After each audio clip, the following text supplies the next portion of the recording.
juga. Sebentar, coba di.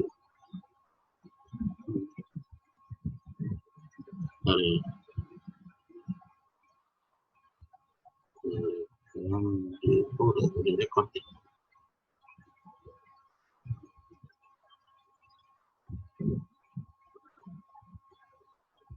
Ini udah recording belum?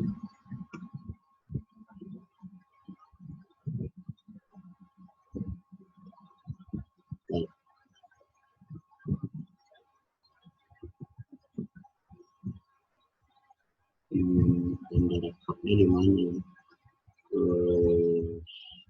Oh, udah direkod nih.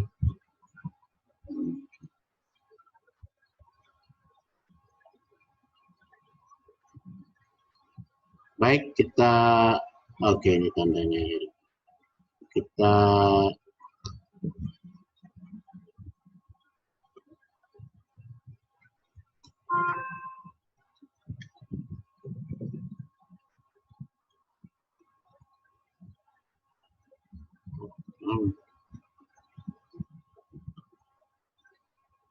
oke, kita mulai saja. Oke, baik. Jadi kalau kita yang dahulu, pelajaran yang sebelumnya, itu kan ini, apa namanya, sudah dari awal mengenai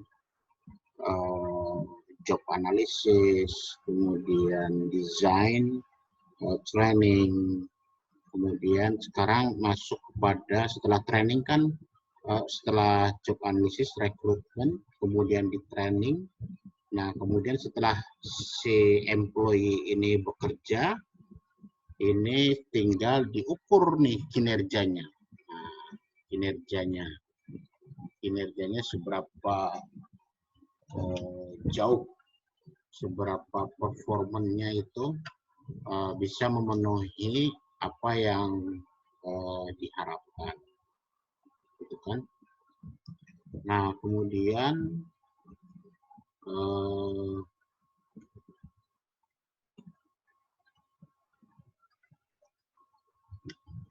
nah inilah performanya ya.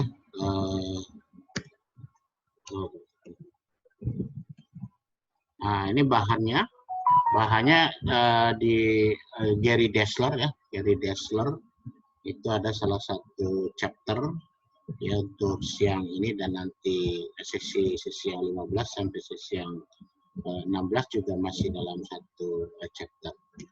Nah, kemudian apa yang diharapkan pada sesi 15 ini, itu kita akan mendiskusikan bagaimana performan, jadi penilaian proses dari penilaian suatu kinerja employee. Itu pertama. Yang kedua, ini bagaimana metode untuk pengukuran dari suatu penilaian suatu performa. Nah, jadi penilaian suatu performan itu adalah merupakan sejauh mana ini si employee ini telah bekerja. Jadi mengevaluasi baik yang saat ini maupun yang lalu kinerjanya. Nah, ya kan? Dibandingkan dengan standar kinerja. Nah, itu yang jadi kata kuncinya itu di situ. Jadi ada suatu standar kinerja di setiap setiap perorangan ya. Kan diturunkan, kalau kita mengingat pelajaran yang sebelumnya, bahwa strategik perusahaan itu ada beberapa sasaran-sasaran yang pada level corporate, kemudian diturunkan pada level departemen, divisi, sampai dengan level individu atau employee. Apa kinerjanya, performan, apa diukur, ada salah satu standarnya yang diukur. Nah, inilah Jadi apakah sudah sesuai dengan standar belum si employee ini dalam bekerja sehari-hari. Ini itu salah satu performance, jadi penilaian suatu kinerja. Nah, biasanya prosesnya itu adalah untuk performance operational proses dari penilaian suatu kinerja. Pertama kita harus melakukan setting work standard. Setting work standard baik mengenai prosedur ya maupun juga target-targetnya. Nah, ini bisa dilihat dari job description-nya, kemudian berapa quantity maupun quality yang akan dicapai setiap individu. Nah, kemudian assessing employee actual performance. Jadi menilai performance yang actual yang saat ini dibandingkan dengan standar. Nah, itu kan. Nah, kemudian setelah dinilai itu diberikan feedback. Nah, feedback bahwa misalnya ada terjadi kekurangan atau kelebihan. Kalau kelebihan berarti kan extraordinary. Nah, bisa diberi insentif.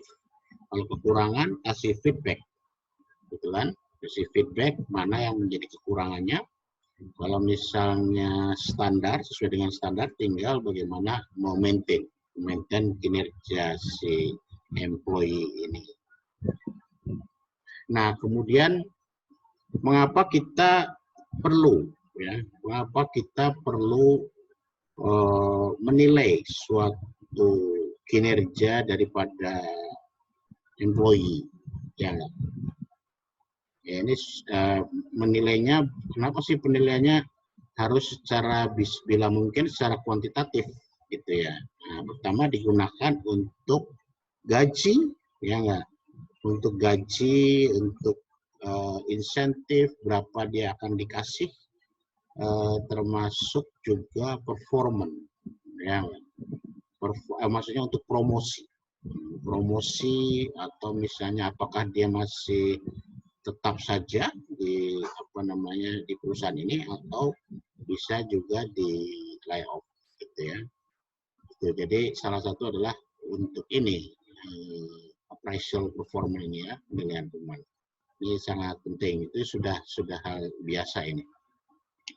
Kemudian juga ini harus dipastikan kita pahami bahwa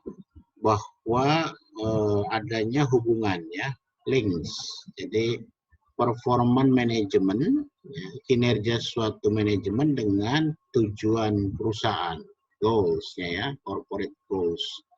Nah, ini harus ada linknya nih, apakah misalnya ini meningkat kinerja suatu employee, akan meningkatkan kinerja suatu manajemen atau suatu katakanlah departemen yang pada akhirnya akan meningkatkan suatu perusahaan secara keseluruhan.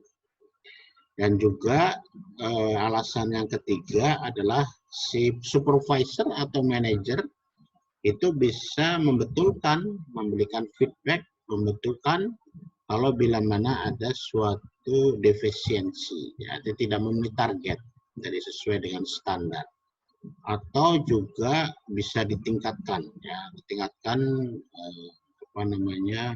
memaintain suatu kinerja atau hal-hal mana yang perlu ditingkatkan kinerjanya. Ini perlu ini di manajer.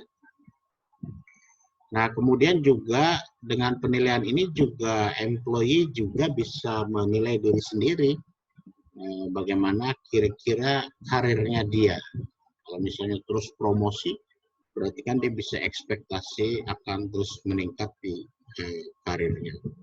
Termasuk juga untuk kebutuhan training, ya, identifikasi. Misalnya dari hasil performan ada defisiensi atau kekurangan, ada gap terhadap ininya, terhadap standarnya.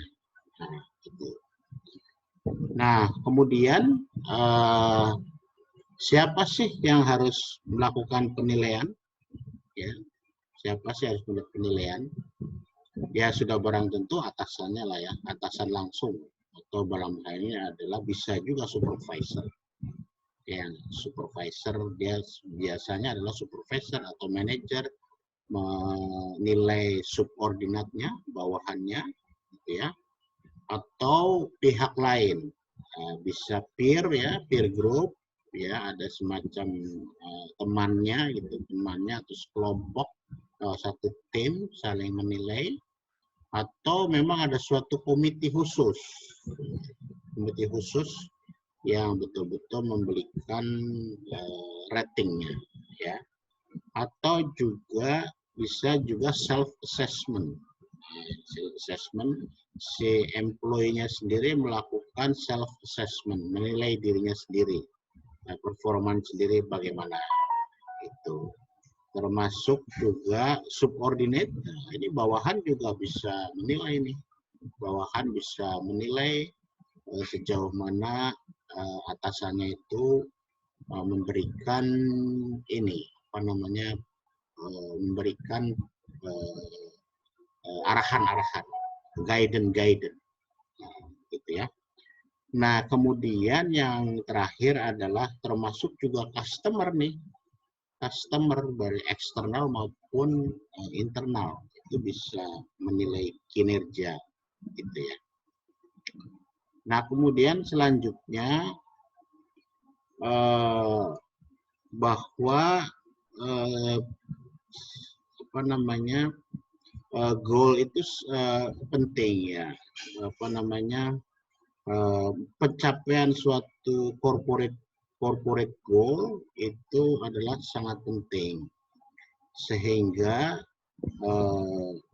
bahwa dikatakan penilaian ini sangat baik, efektif ya. Jadi si kinerja atau performan ini sangat baik kalau dia harus smart. Smart ini apa namanya, singkatan ini ya. S itu spesifik. Nah, ini harus spesifik kinerja. Apa yang diukur? Spesifik, apakah skillnya, apakah perilaku kedisiplinan, apakah apa namanya, komunikasi. Nah, ini spesifik. Kemudian measurable, harus bisa diukur. Apa alat ukurnya supaya tidak bias, gitu kan? Nah, artinya tidak bias setiap penilai, alat ukurnya itu kuesionernya atau kertas kerjanya, itu siapa saja yang menilai itu menghasilkan yang sama, maksudnya sama, apa namanya, kuesioner itu bagus gitu ya, bisa diukur. Kemudian attainable ya, jadi ada, bisa diperoleh dan akuntabel gitu ya. Kemudian yang ditanya juga apa namanya, relevan, relevan apa yang dikerjakan, itulah yang dinilai, harus relevan. Kemudian juga timely ya, harus ada batasan-batasan waktu, apakah yang lalu, apakah yang akan sekarang, atau ekspektasi yang bisa diekspektasikan yang ke depan. Nah, kemudian bagaimana tekniknya? Teknik, ada berbagai macam teknik untuk pricing performance ya. Jadi penilaian kinerja itu ada beberapa teknik yang biasa di perusahaan-perusahaan ya. Jadi pertama adalah graphic rating scale method ya, dengan metode grafik ya, metode grafik itu salah satunya. Jadi langkah-langkahnya adalah bahwa ada semacam skala ya, list skalanya bisa macam-macam ya, bisa ada 5 kategori, ada sampai 7 kategori, 10 kategori, misalnya baik sekali, sedang gitu kan, untuk melihat, menilai suatu perilaku atau karakteristik atau ciri-ciri sifat yang diukur oleh performan berbagai macam performance yang akan diukur. Bisa attitude, bisa komunikasi, bisa dalam terkait dengan skill gitu ya. Nah, itu. Kemudian employee ini di apa namanya, dinilai, di ranking, diberikan rating ya, dengan apa namanya yang tadi, skor tadi, identifikasi skor ya, yang untuk apa namanya, untuk setiap level diberikan apa namanya, baik atau buruk segala macam gitu ya. Nah, kemudian juga sudah barang tentu manajer juga harus ini memutuskan mana aspek mana yang akan diukur kinerjanya ya. Nah, ini salah satu contohnya ini ya. Nah, ini dia. Mudah-mudahan terlihat ini ya. Jadi ini adalah sampel ya. Sampel. Nah, ini ya. Nah, ini dia. Nah, ini sampelnya, sampel performance rating. Nah, ini di si supervisor atau manager itu akan mengevaluasi siapa employee-nya, kemudian nama manajernya siapa, kemudian dia tugasnya apa gitu, tanggung jawabnya apa, kemudian hasilnya bagaimana, nah, ya kan? Nah, ini misalnya dia akan menilai dari segi komunikasi. Nah, ya, komisi ada tiga rating, ya kan? Ratingnya sampai 5 sih, sampai 5 ya, sampai 5. Tapi keterangannya per kolomnya seperti ini. Jadi below expectation dia bisa, kemudian yang 3 ini adalah meet expectation, jadi sesuai dengan standar gitu ya. Kalau misalnya si supervisornya ragu antara 1 dengan 2 ya tulis setengahnya 2 ya, antara 1 dengan 3 ya 2.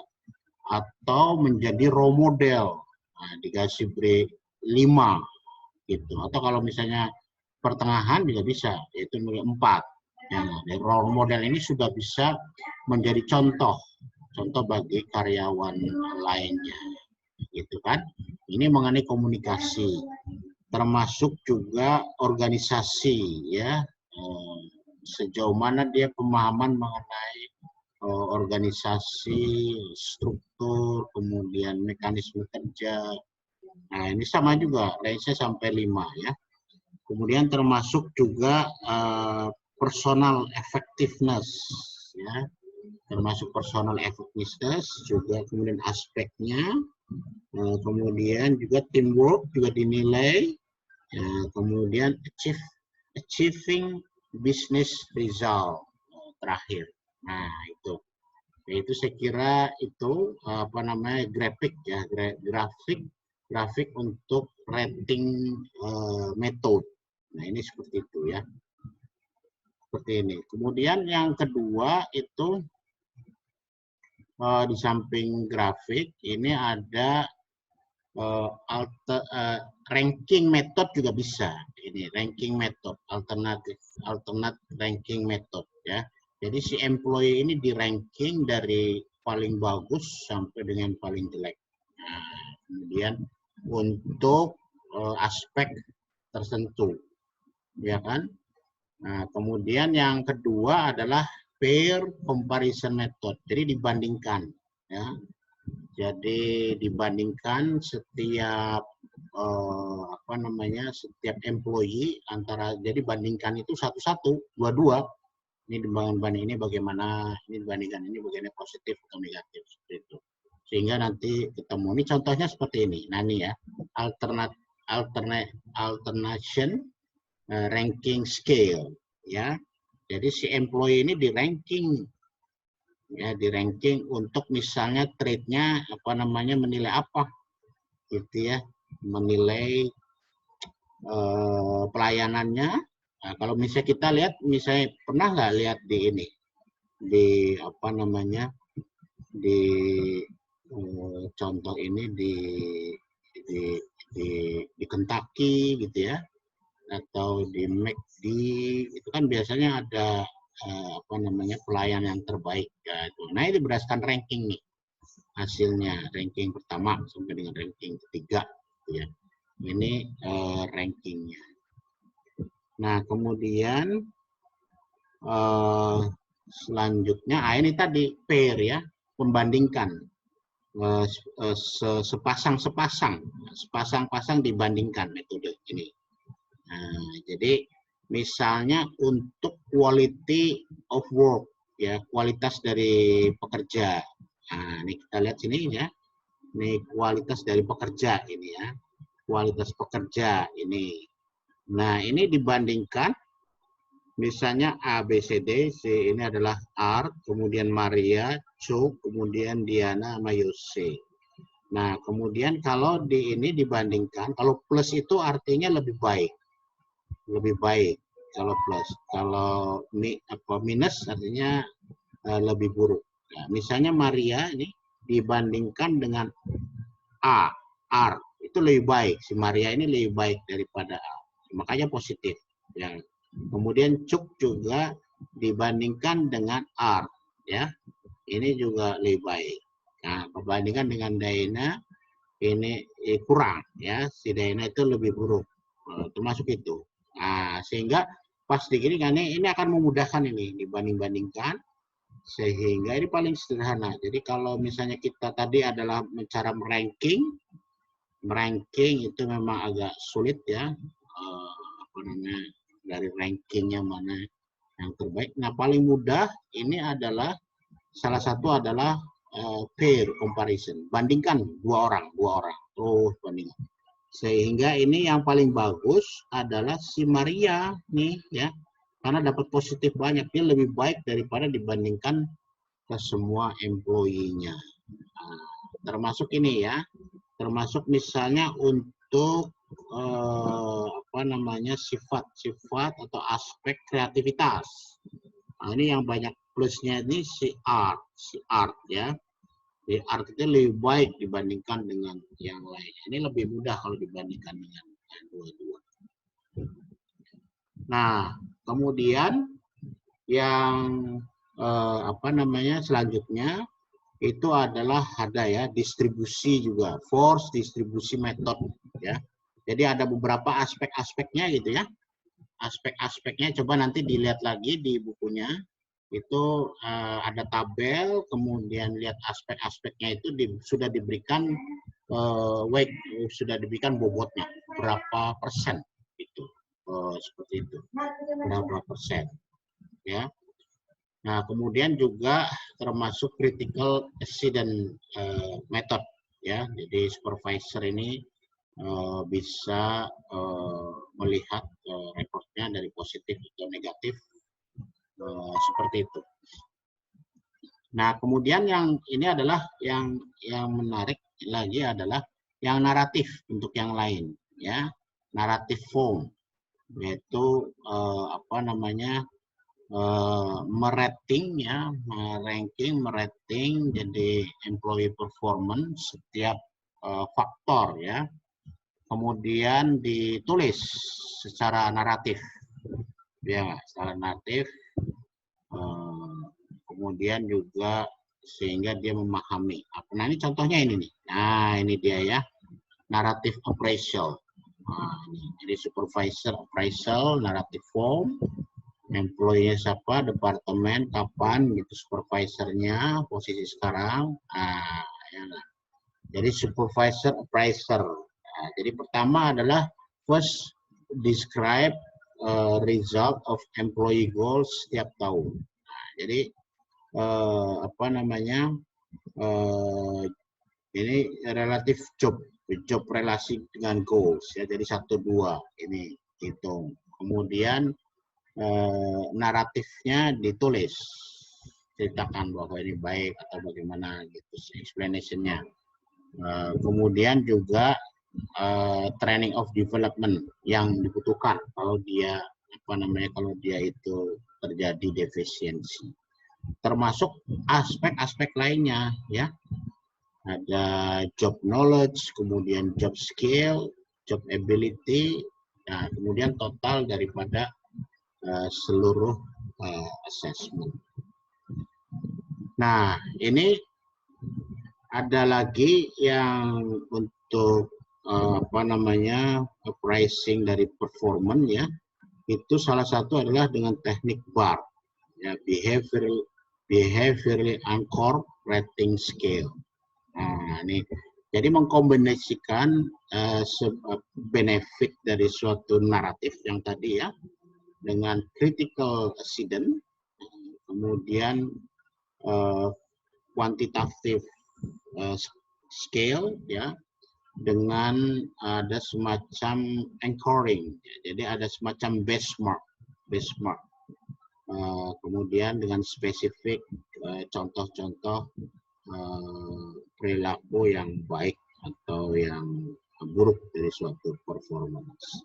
Nah, ini step-stepnya ya, jadi generate critical accident, jadi ya hal-hal yang kritis suatu kejadian, kemudian develop performance dimension, ya, apa yang kita kembangkan untuk dimensi-dimensi apa untuk supaya mengukur, kemudian reallocate, kemudian baru di scale, kemudian baru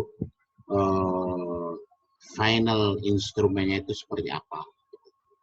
Nah, ini contohnya seperti ini, BAR ya. BAR ya, misalnya ini contohnya adalah untuk otomobil salesmanship skill ya, jadi sales untuk otomobil, nah, gitu kan. Nah, ini ada jadi ada scale-nya dari 1 sampai 10, kemudian kalau yang paling tinggi adalah yang 10. Jadi prospek itu mengatakan bahwa ini customernya ya, customernya itu mengatakan bahwa dia akan beli mobil dari yang mobil mewah ya, dan akan membeli atau dia akan membeli kompetitornya. Ya. Jadi kalau kemudian biasanya kan kredit. Nah, ini adalah kalau finance form-nya reject untuk aplikasi dia, maka salesperson-nya itu meng-compare dengan lower price untuk kompetitornya dan convince untuk membeli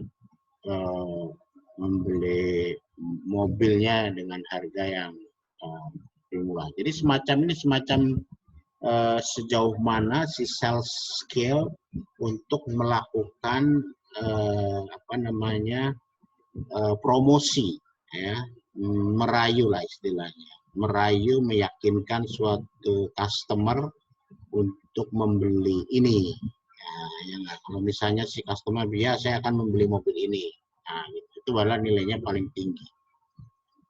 Nah, kalau yang paling rendah ya, paling 2 itu, kalau misalnya jawabannya si customer itu ya tidak suka gitu, tidak suka mobil itu, mobil yang ditawarkan, dan ya gitu, jadi seperti itu ya. Jadi ada grade-nya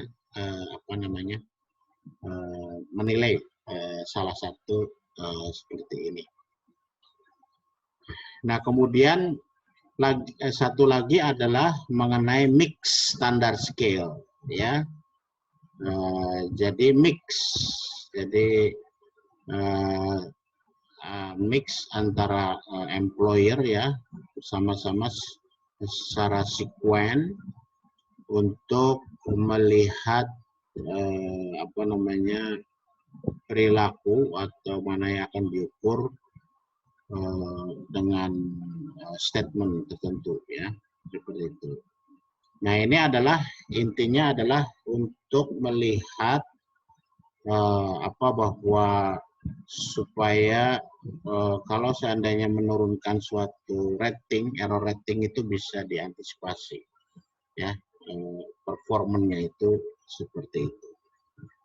Nah, kemudian yang terakhir tekniknya itu adalah management by objective atau MBO, ya. Nah, ini langkah-langkahnya adalah setting, jadi multi step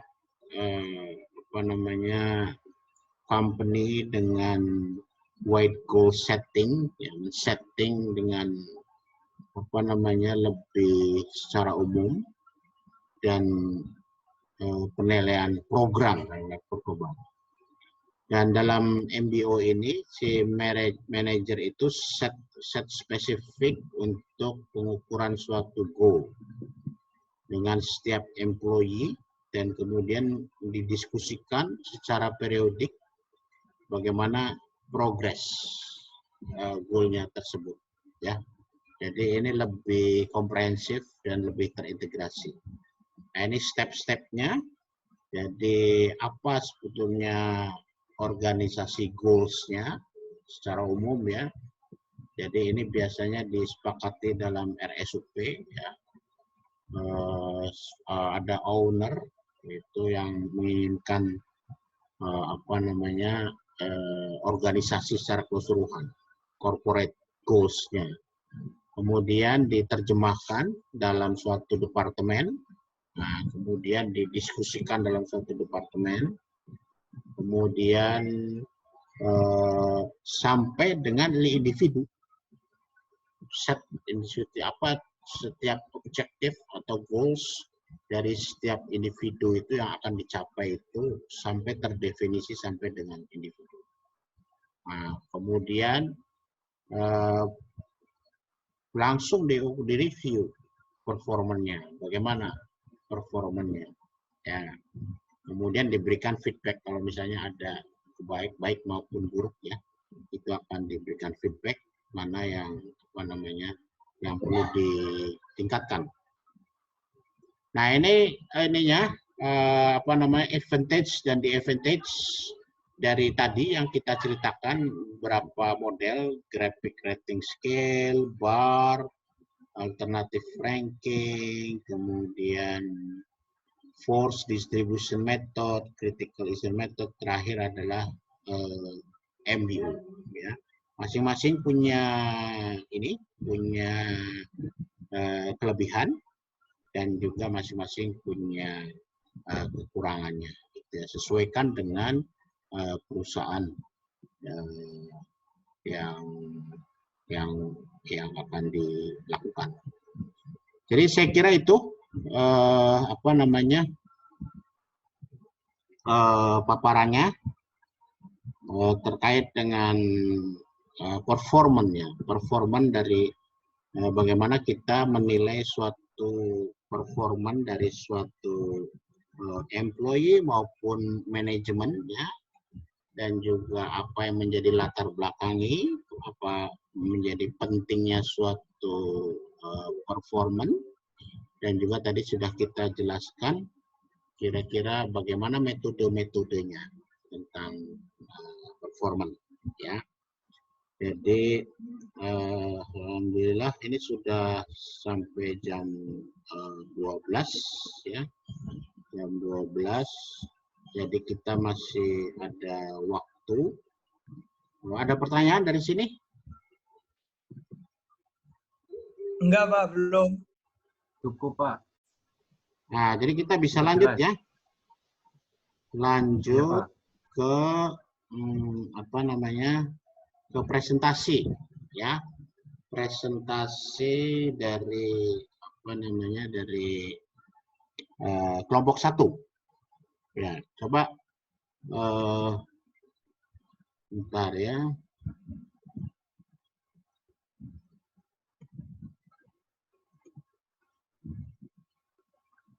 Nah, ini coba list dulu.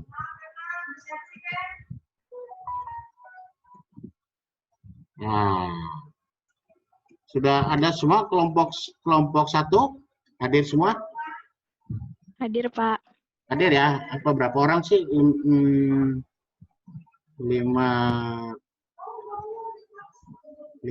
orang ya? 4, Pak. 4 ya. Ini yang jadi ini siapa nih? Apa namanya?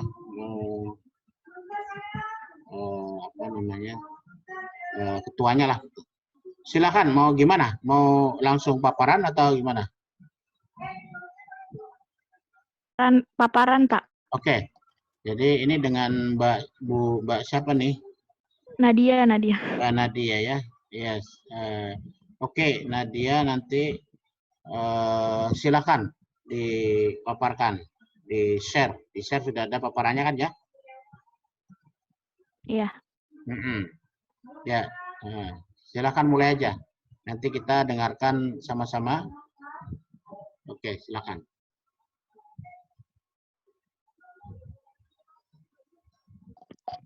Mulai, Pak. Ya, silakan, Mbak Nadia. Assalamualaikum warahmatullahi wabarakatuh. Waalaikumsalam. Kami dari kelompok 1 ingin mempresentasikan tentang Human Resource Management, Strategi and Analysis. Pertama, saya akan memperkenalkan kelompok saya dulu. Saya Nadia Putri Melinia, ada Tamara, Diah, dan Tiara. Apa itu strategi? Strategi adalah proses penentuan rencana para pemimpin yang berfokus pada tujuan jangka panjang organisasi disertai dengan penyusunan suatu cara atau upaya agar tujuan tersebut dapat tercapai.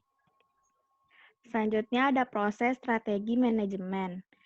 Pengusaha akan merasa gagal dalam merancang kebijakan dan praktik sumber daya manusia mereka tanpa memahami peran dan kebijakan dan praktik-praktik dalam mencapai tujuan strategi perusahaan mereka. Bagaimana manajer merancang rencana sumber daya manusia dan tujuan strategi dan bagaimana mereka mengevaluasi hasil rencana mereka. Jadi, proses strategi manajemen itu sebagai proses kegiatan suatu pengusaha atau organisasi, yaitu perencanaan dan penetapan keputusan yang efektif dan efisien, yang dapat diterapkan dan dievaluasi untuk pencapaian tujuan perusahaan organisasi. Selanjutnya ada proses perencanaan manajemen. Proses perencanaan dibagi menjadi 5, yaitu ada tujuan pengaturan. Jadi tujuan pengaturan itu tujuan perencanaan dari manajemen itu dibuat. Terus 2, ada membuat perkiraan perencanaan dasar. 3, meninjau tindakan program alternatif. Kenapa harus ada program alternatif? Karena kalau misalkan program kita yang sekarang kita jalan itu gagal, kita masih bisa melanjutkan dengan program alternatif yang telah kita buat. Terus yang keempat, ada mengevaluasi opsi yang terbaik. Yang kelima, ada memilih dan menerapkan rencana. Selanjutnya akan dipaparkan oleh Tamara. Apa sih itu perencanaan strategi? Rencana strategi adalah rencana Kurang keras, Tamara? Ulang, Pak. Ya, keras. Apa sih itu perencanaan strategi? Rencana strategi adalah rencana dalam keseluruhan perusahaan untuk mengetahui kekuatan dan kelemahan internal dengan peluang dan ancaman eksternal dalam rangka untuk dapat mempertahankan posisi yang kompetitif. Selanjutnya itu ada proses manajemen. Proses manajemen ini ada 7 langkah. Yang pertama itu ada apa sih bisnis kita yang sekarang. Yang kedua, mengevaluasi kekuatan internal, eksternal perusahaan, kelemahan, peluang, dan ancaman. Yang ketiga, ada merumuskan arah bisnis baru. Yang keempat, ada memutuskan tujuan strategi. Yang kelima, memilih strategi atau program dari tindakan tertentu. Yang keenam, ada langkah strategi. Dan terakhir, ada menerapkan dan mengevaluasi rencana strategi. Selanjutnya, ada tipe strategi. Tipe strategi ini dibagi menjadi 3, yaitu yang pertama corporate level strategi, yaitu mengidentifikasi portofolio bisnis secara total. terdiri dari perusahaan yang bagaimana bisnis ini berhubungan satu sama lain. Yang kedua itu ada kompetitif strategi, yaitu mengidentifikasi bagaimana membangun dan memperkuat posisi kompetitif dalam jangka panjang unit bisnis di pasar. Yang ketiga ada faksional strategi, mengidentifikasi apa yang masing-masing departemen harus lakukan untuk membantu bisnis mencapai tujuan strategi. Selanjutnya dilanjutkan oleh dia. Selanjutnya ada strategi human resource management. Yang pertama itu artinya merumuskan dan melaksanakan kebijakan sumber daya manusia dan praktek yang menghasilkan kompetensi karyawan dan perilaku perusahaan perlu untuk mencapai tujuan strategis. Lalu ada keberlanjutan dan strategi sumber daya manusia. Berarti memiliki kebijakan dan praktik yang menghasilkan keterampilan dan perilaku yang diperlukan untuk mencapai tujuan strategis perusahaan. Jadi ini termasuk keberlanjutan karyawan sumber daya manusia. Contohnya adalah perusahaan Pepsi yang ingin memberikan kinerja dengan tujuan. Selanjutnya ada alat strategi manajemen sumber daya manusia. Yang pertama itu ada strategi map, artinya alat perencanaan strategi yang menunjukkan di gambar bagaimana kinerja masing-masing departemen memberikan kontribusi mencapai keseluruhan tujuan strategis perusahaan. Yang kedua ada DHS scorecard, artinya sebuah proses untuk menetapkan tujuan keuangan dan non-keuangan atau metrik untuk sumber daya manusia manajemen rantai yang terkait kegiatan yang dibutuhkan untuk mencapai tujuan strategis perusahaan dan untuk hasil pemantauan.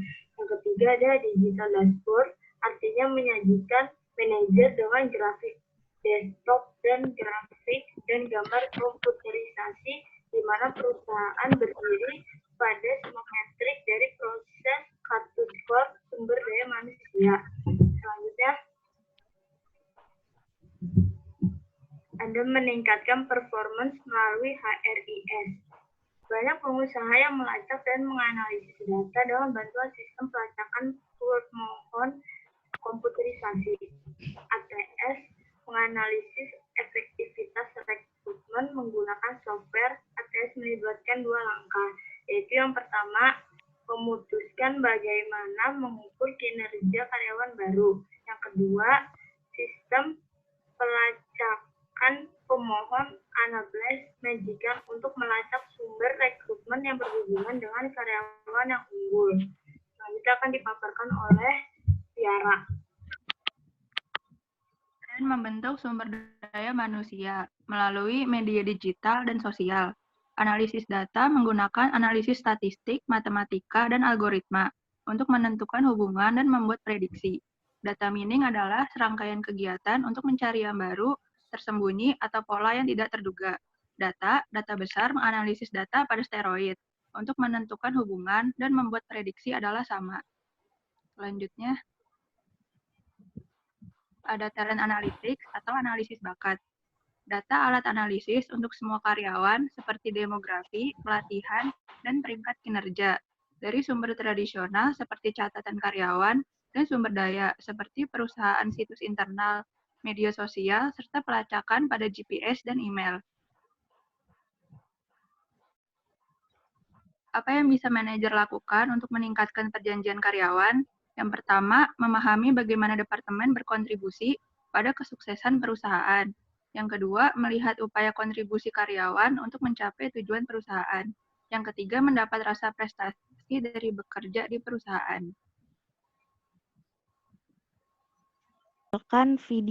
Selanjutnya kami akan menampilkan video. Ya, silakan, Dan Nadia.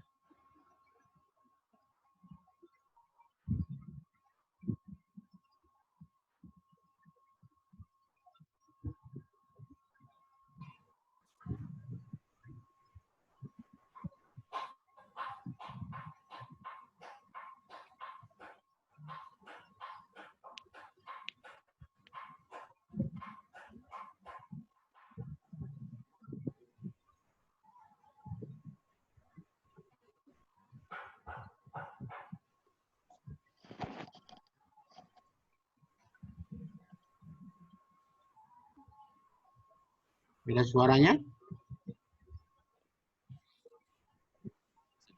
Regarding how to manage employees, we focus specifically on the demands highlighted here: strategy, company characteristics, organizational culture, and employee concerns.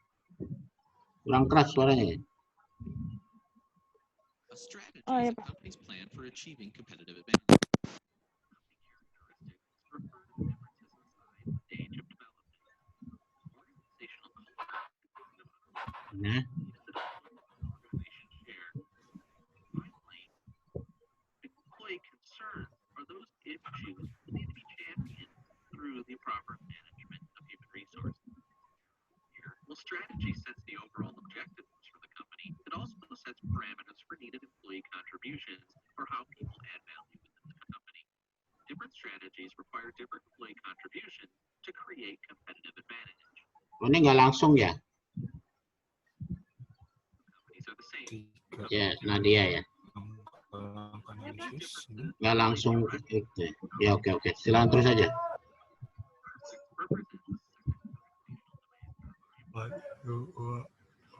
Different companies seem to have unique personalities. An organizational culture can simply be defined as how we do things around here. It's a set of very basic assumptions, values, and beliefs of a company's members. Up to this point, we've focused on aspects of companies and strategies, characteristics, and culture. There's one additional component of organizational demands that's critical to consider: the employees themselves. To understand how employees view and react to different HR practices, we need to think about how they view their relationship with the organization. In many ways, this is a trust exchange. We pay, give benefits, and train, and provide incentives for employees to perform their job in exchange for a commitment and work for the organization. Issues of justice focus primarily on expectations of employees about how they should be treated while at work. Understandably, employees expect to be treated fairly. The challenge is that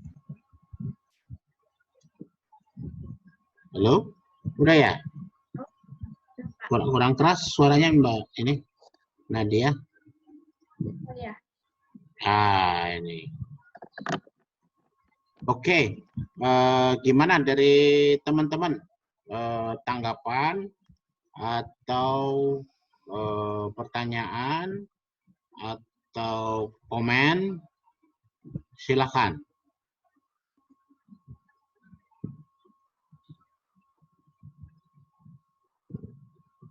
Ayo. Silakan kalau ada yang nanggapin. Pertanyaan.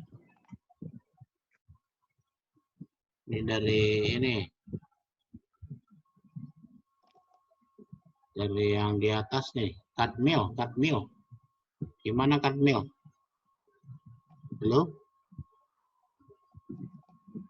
Halo, Katmil, ada tanggapan Katmil? Ada nggak orangnya Katmil? Hadir. Gimana Katmil? Ada tanggapan? Pertanyaan? Halo? Dari grup 2 deh. Coba silakan Katmil, ada nggak? Kurang keras suaranya. Sudah, Pak. Nah, ya. Gimana? Kalau menurut saya presentasinya udah lumayan cukup baik, Pak, disertai dengan video. Pertanyaan saya sih simpel, Pak. Bagaimana menurut kelompok tadi kita dalam mempersiapkan SDM untuk perusahaan, Pak? Soalnya kan dalam perusahaan itu memerlukan SDM yang unggul, Pak. Jadinya bagaimana kita sebagai manajer, langkah-langkah apa saja yang harus kita lakukan?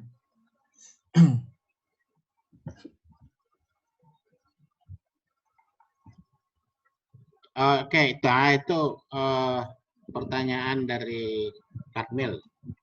Nah, coba langsung aja ya kali ya.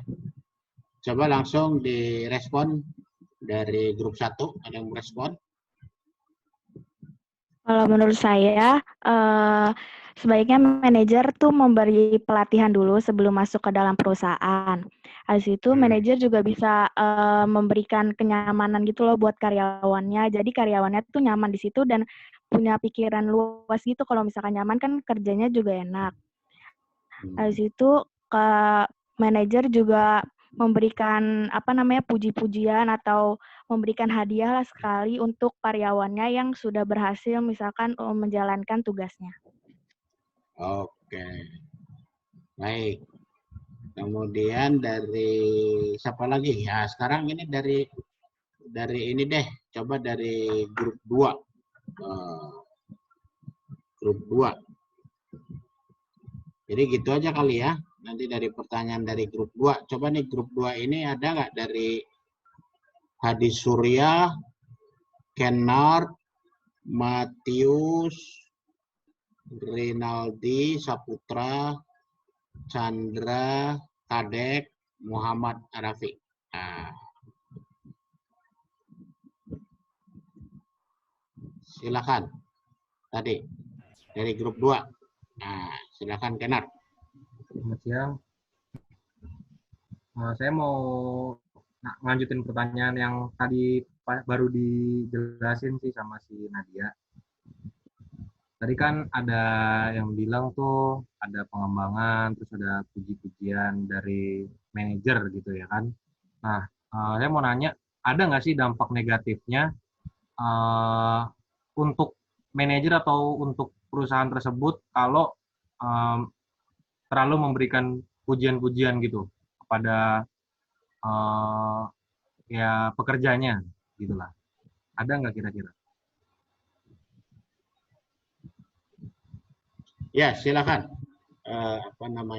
Nadia. Atau kelompok lainnya, silakan. Kalau ada dari grup 1. Kalau menurut saya sih ada negatifnya, karena kan setiap orang kan beda-beda. Ada yang habis dikasih pujian, dia jadi besar kepala. Ada yang kalau habis dikasih pujian, dia malah lebih semangat buat bekerja keras lagi. Jadi seharusnya manajer tuh juga ngelihat-lihat karakter dari karyawannya tersebut. Kalau karyawan tersebut dikasih pujian malah besar kepala, selanjutnya sih bisa ditegur atau diberi nasihat. Oke. Ada lain lagi? Dan lagi?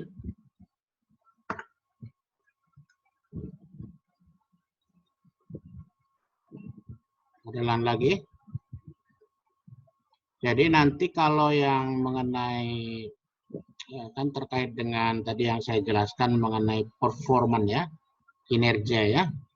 Nanti kinerja, nanti pada seksi nanti yang siang, nanti bagaimana sebetulnya sikap manajer terhadap anak buahnya terkait dengan performan dia, gitu kan?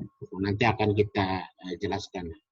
Yang penting adalah dia harus diberikan, kalau misalnya bagus, harus diberikan reward, kemudian insentif, kemudian di encourage ya, didorong. Nah, kemudian kalau dia kalau dia kekurangan efisiensi, nah itu perlu disampaikan mana kekurangan dengan cara-cara yang lebih fokus. Tidak ada unsur personal yang mengatakan misalnya, oh kamu lambat banget sih yang ini ya gitu. Itu nggak ada itu. Kemudian kalau dibandingkan dengan yang lain, ini yang orang lain pun lebih cepat. Nah, itu tidak produktif. Tapi langsung nanti kepada faktanya. Fakta misalnya bahwa dia tidak bisa mencapai suatu target dengan standar. Nah, nanti kita jelaskan di yang akan datang. Baik, ada lagi mungkin? Itu ada lagi nggak dari grup 2 atau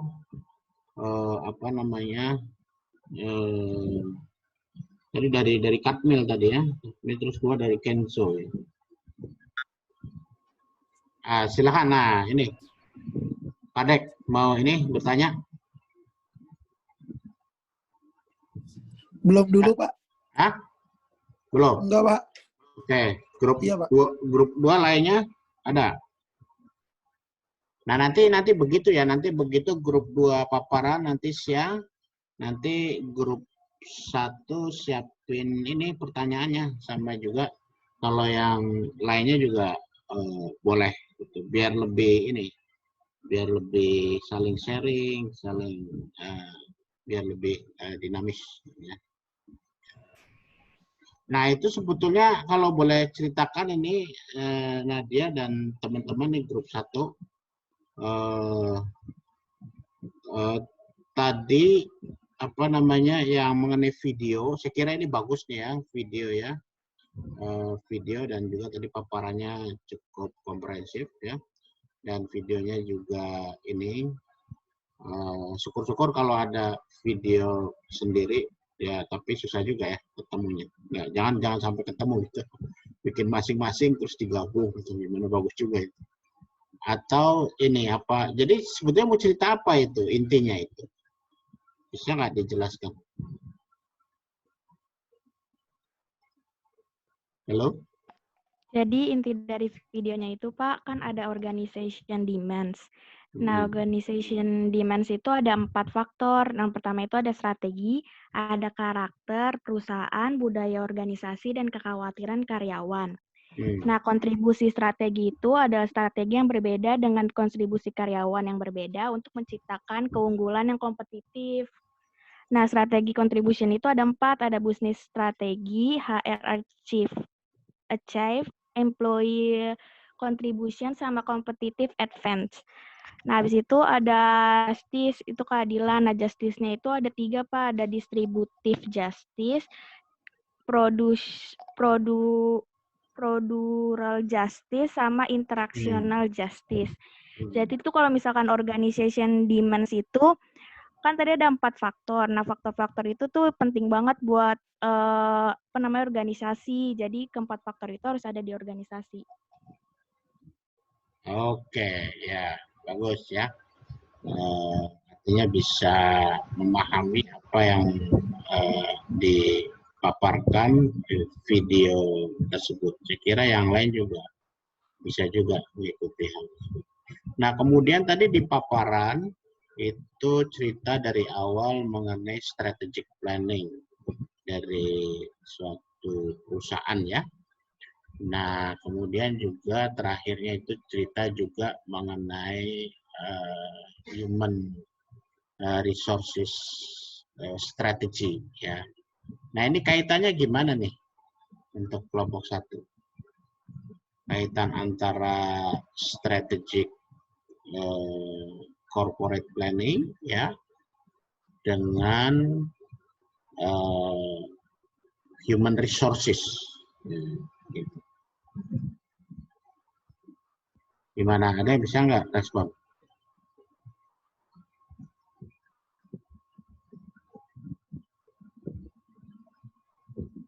Halo?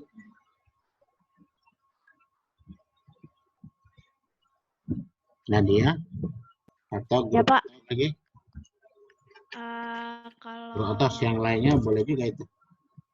Kalau hubungannya, menurut saya sih kalau misalkan strategi perusahaannya itu bagus, itu didasari sama human resource-nya juga yang bagus. Jadi kalau misalkan strateginya udah bagus, tapi human resource-nya itu nggak bagus, kan bisa aja strateginya nggak tercapai. Tapi kalau misalkan kita punya strategi yang bagus dan human resource yang bagus, kemungkinan untuk tercapainya itu lebih besar Pak buat perusahaan. Ada yang lain? Saya kasih pendapat dari anggota kelompok 1. Ya. Ya, jadi kan memang tadi diawali cerita mengenai manajemen ya, kemudian mengenai terutama adalah strategic planning. Ya, strategic planning ini kalau dalam perusahaan ini adalah merupakan jabaran dari objektif, dari goal yang akan dicapai. Misalnya perusahaan ini akan minta revenue naik berapa persen. Nah, gitu kan. Kemudian pertumbuhannya segini persen. Nah, kemudian salesnya segini persen. Nah, ya gitu kan. Nah, itu oleh karena itu dibikin oleh strategic planning. Jadi dijelaskan tadi itu. Bagaimana mencapai goal tadi? Ya, goal. Nah, untuk mencapai goal tadi strategi begini. Nah, ini didukung tadi disebutkan oleh sumber daya manusia. Nah, sumber daya itu intinya adalah bagaimana menyiapkan personel-personelnya agar bisa melaksanakan strategi tersebut. Ya, tersebut. Nah, itu harus dipersiapkan oleh sumber daya manusia, orang-orangnya. Apakah orang ini kompeten? Nah, kan itu dinilai juga kompeten atau tidak, atau pengen rekrut baru, atau perlu di training supaya si employee ini bisa melaksanakan strategi, ya, strategi bisa mendukung perusahaan secara keseluruhan sehingga tercapai suatu goals-nya. Jadi itu kira-kira linknya seperti itu ya, linknya seperti itu. Tadi yang dipaparkan tadi ya, mengenai dimulai dari perusahaan. Saya kira semua itu dimulai dari corporate strategi, corporate objective, baru diturunkan ya, tadi kita sudah diturunkan setiap departemen, setiap bagian, setiap individu. Tadi yang paparan tadi saya sampai apa KPI-nya, kinerjanya untuk individu ini setiap waktunya. Iya. Jadi seperti itu. Ada lagi mungkin?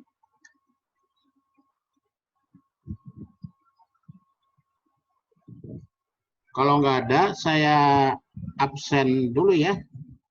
Yang sebentar.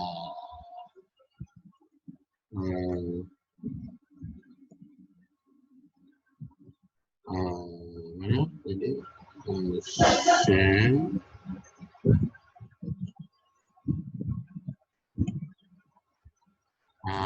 Ini dia ya.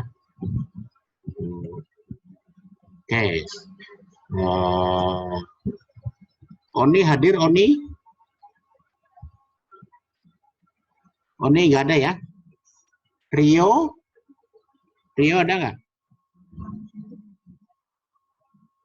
Rio nggak ada. Kemudian yang ini ketiga, Khoturnada ada. Kemudian Renwarin ada? Ada, Pak. Ada ya? Ada. Oke, Renwarin hadir.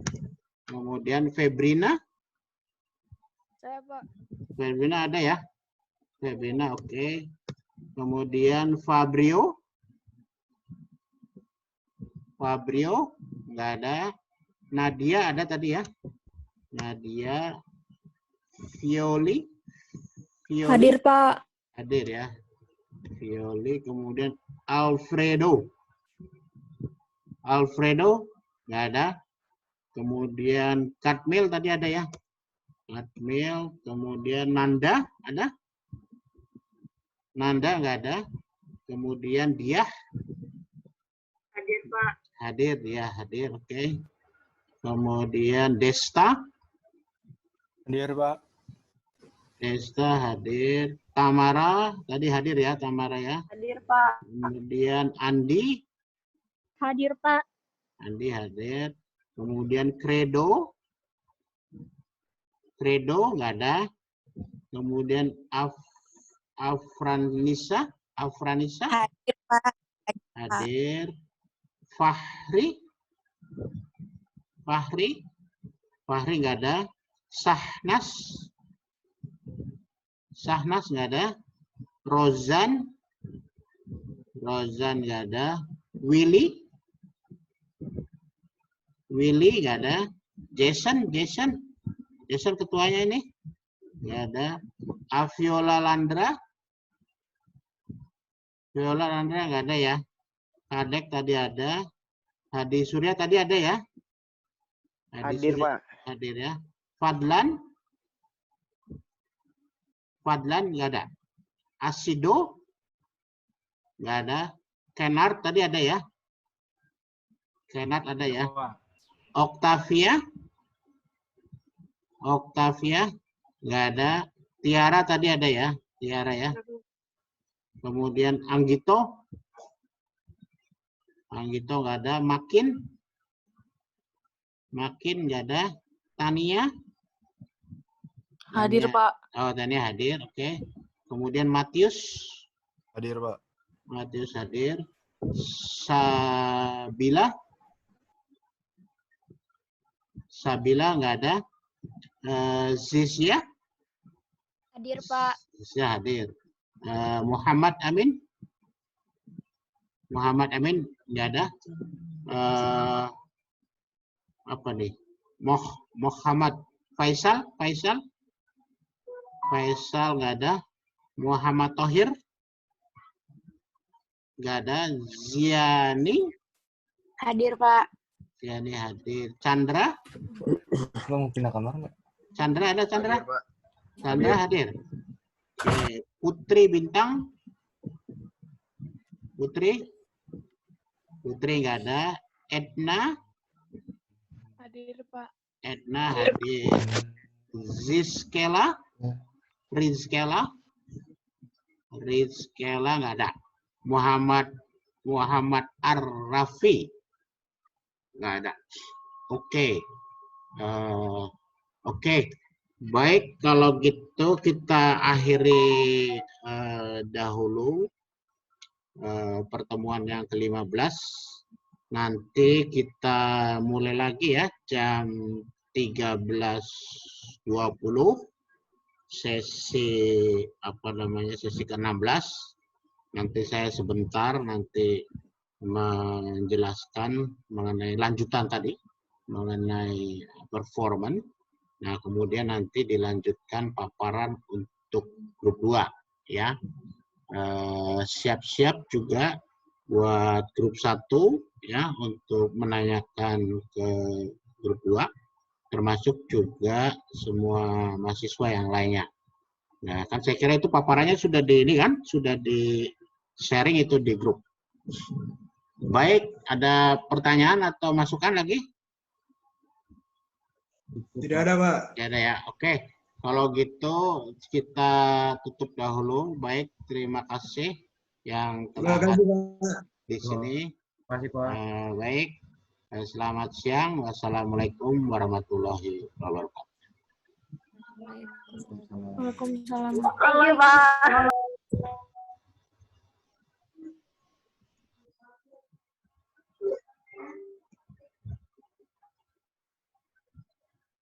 Gitu ya,